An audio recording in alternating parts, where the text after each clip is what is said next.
Let us now discuss a few methods that we have to address these problems that we have discussed, armature reaction and L di by dt voltages. Okay. So the first one we have already touched upon it. This is the brush shifting.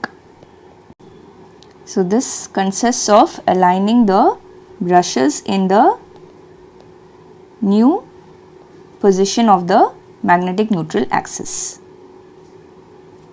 What are the limitations associated with it? The first one is, this we have discussed, the shift will depend on the load current, and if the load is going to change, then the shift is also going to change, the magnitude of shift. Okay. So you can write shift, the magnetic neutral axis shift depends on the load. And the second one is the brush shifting, it actually further worsens the flux weakening effect. Okay. So why that is, we will see. If there is no brush shift, what is going to happen? This is the field flux and this was the direction of the armature flux. So the net flux or the resultant flux, it is going to be like this, right? This is the net flux. Now what will happen? The field flux will be as it is in brush shifting. This is no brush shifting. Okay. And with the brush shifting, what is going to happen? Now the armature flux is going to be aligned in the direction of the new magnetic neutral axis, right? So this is the phi r. So now what will be the net? This is going to be the net. Okay. So initially the armature flux was in this position, okay, and the phi net will extend. But now since phi a is changing, it is aligning along the new position, the net flux is going to reduce. So already we have a demagnetization effect, right?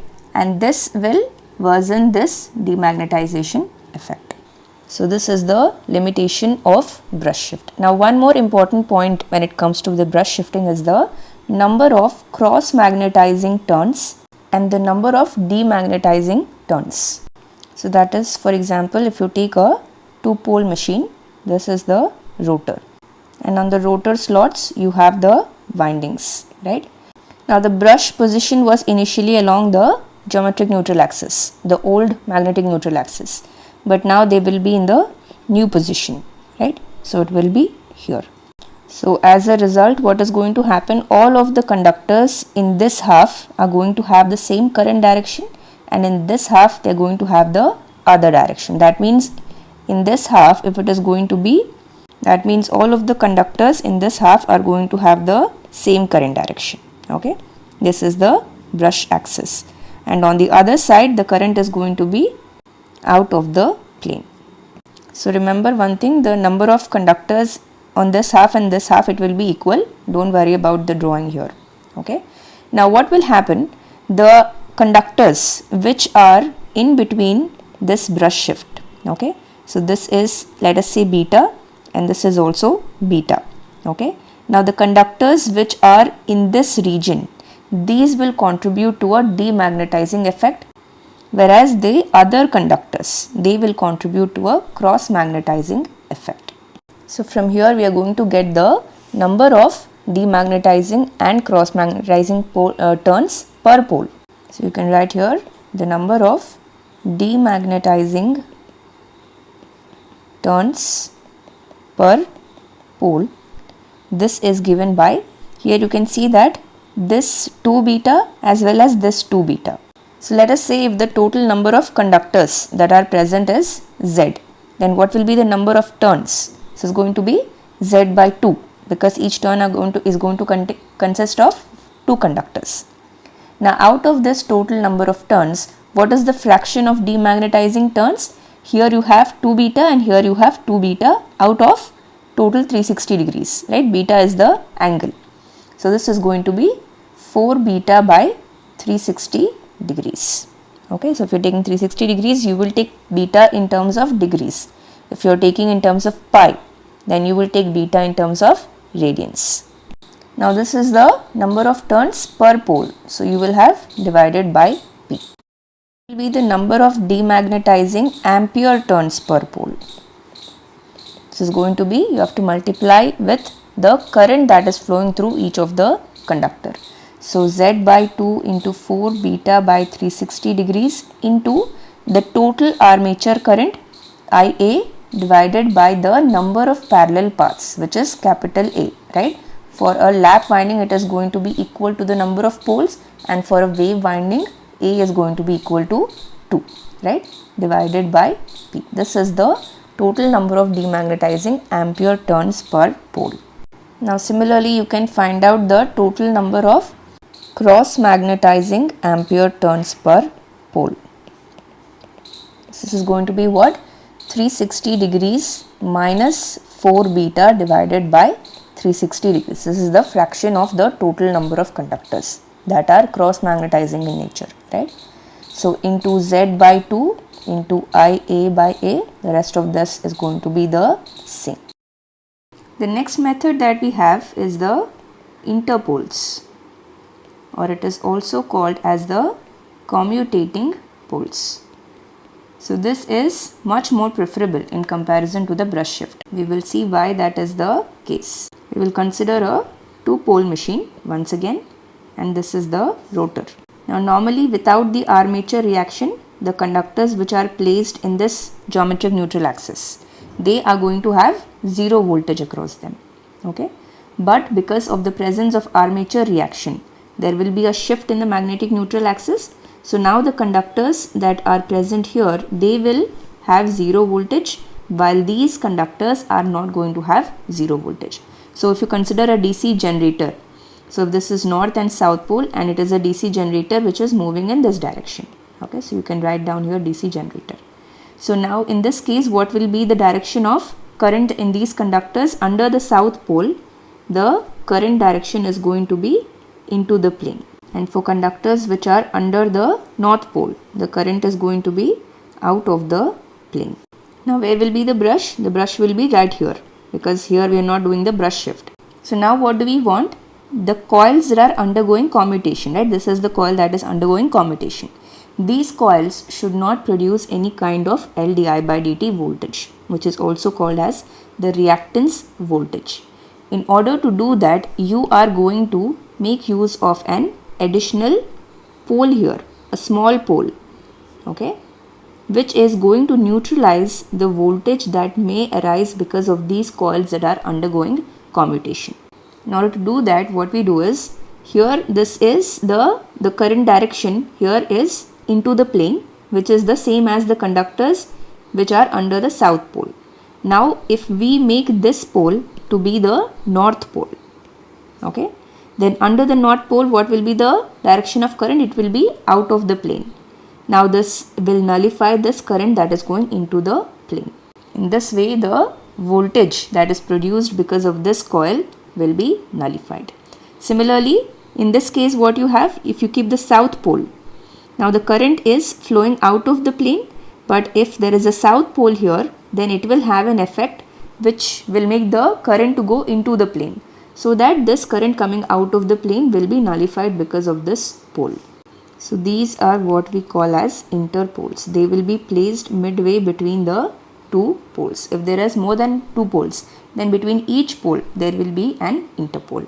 Now how will you get this? How will you make this happen? How will you get a north pole here and a south pole here? And how can you ensure that the voltage that is produced due to this coil, it will be completely nullified by this pole, right? So in order to do that, what we basically do is, we have an interpole winding. That means the north and south poles, they are being produced because of the winding that is present across the interpoles, okay? And this winding, it is going to be in series with armature winding. So what will be the current that will flow in the interpole winding? It will be the same as armature current, IA. So whatever current is flowing here, the same current will flow here because they both are in series, and for that reason this is going to completely nullify the LdI by dt voltage that is produced due to this conductor which is undergoing commutation. So you can write this point. This will ensure that the interpoles produce a counter flux as per the load, right? As load increases, the current will also vary. So automatically what is happening? The interpoles will take care, whatever be the load, it will take care of the reactance voltage. But in comparison, what happened in the brush shift? As the load was varying, the shift in the neutral axis is also varying, and the brush shift would also have to be varied. Okay. So ideally, brush shift can only be successful if you are operating at a certain load current only, right? That is why interpoles, they are more advantageous as compared to the brush shift. Now one thing that you have to remember here is the polarity of the interpoles. This is a DC generator, right? And the direction is taken as counterclockwise. So you can see that this interpole, if you take, this is having the same polarity as this pole. Okay. So this is the next upcoming pole, because this conductor is flowing into this, under this pole, right? Now if you take a DC motor, it is going to be different. The direction is going to be different. So for the same direction of the currents, that means if you take this as the north and south pole, and the conductors, let us say these are the conductors.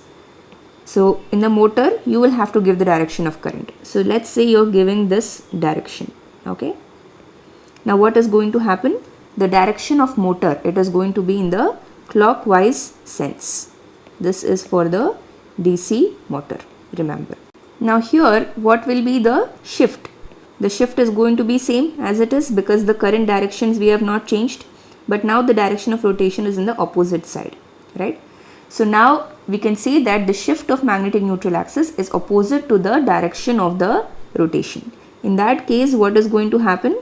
We still want the same polarity here. This is north and this is south. But if you take it in terms with respect to the direction of rotation, you can see that the interpole polarity, it is going to be the same polarity as the previous main pole, right? This conductor has already passed this pole. Or you can take it in terms of the upcoming pole. This is the south pole, this is the next upcoming pole, right? And the direction of interpole is opposite to the polarity of the next upcoming pole. While in DC generator, it will be same as the polarity of the upcoming main pole. So these points you can write down. In DC generator, the polarity of interpole is same as that of the next upcoming pole. Whereas in a DC motor, the polarity of interpole is same as the previous main pole. Okay. So this is the upcoming and this is the previous pole. Now one thing about the interpole is it will not affect the demagnetizing effect. That means it will neither help it nor will it worsen it. In the brush shift, the demagnetizing effect was further worsened, right? So but that's not the case in interpole, because the effect of the interpole, it is going to be confined to only those windings which are directly underneath it.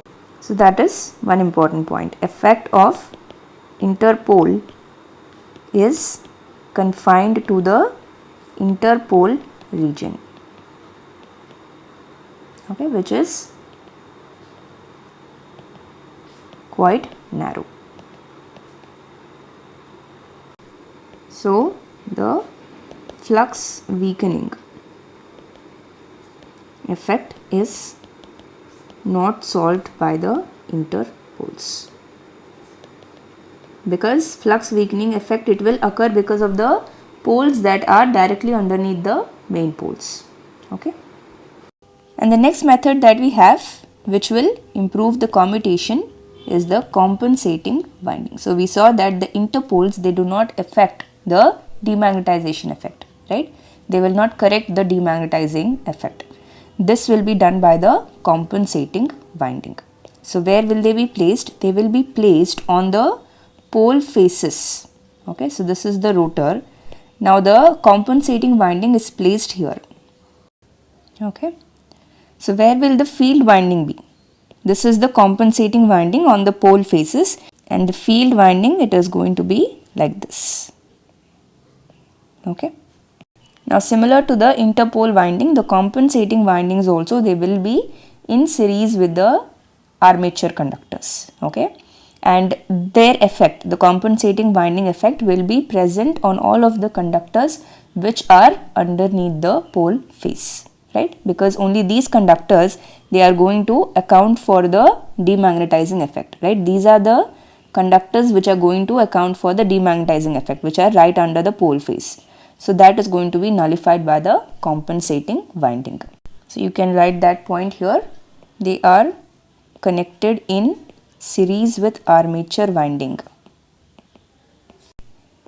and they cancel out the demagnetizing effect. Okay, and these will not affect the cross magnetizing effect or the LdI by dt voltages. Okay, so together the interpole and the compensating winding, they both of them, if you use together, then they will address all of the problems that occur due to armature reaction. Now if you consider the interpoles, what did they do? They nullified the LdI by dt voltage. Okay, and for this reason, because they are acting on the voltage, nullifying the voltage, this is called as voltage commutation. Okay, and another type of method is available which is called as resistance commutation. So what is this going to do? This is going to increase the time constant. What is time constant in an inductive circuit? It is given by L by R. Now what we want, the current transition from plus I to minus I, right? If it occurs within the commutation time, then that is desirable to us, right? So we want to increase the speed. That means the time constant should be reduced, right? Lesser time means faster response. So if time constant should be reduced, then resistance can be increased. Okay, increasing the resistance can reduce the time constant. Now how will you increase the resistance? The brushes that are used, these are usually made with carbon, so that carbon offers a higher resistance. Okay, and in this manner the time constant can be reduced. Okay, so again there is one problem with too much high resistance. As the resistance increases, the voltage drop across the brushes will increase, right? So brush voltage drop, but this is a limitation, but brush voltage drop will increase with the brush resistance. So basically we need to come at an optimal point so that the time constant is reduced, but at the same time not too much voltage drop is present. Okay, so this is resistance commutation, but you have to remember that only using resistance commutation is not going to improve the commutation. It is usually used in conjunction with voltage commutation only. Okay.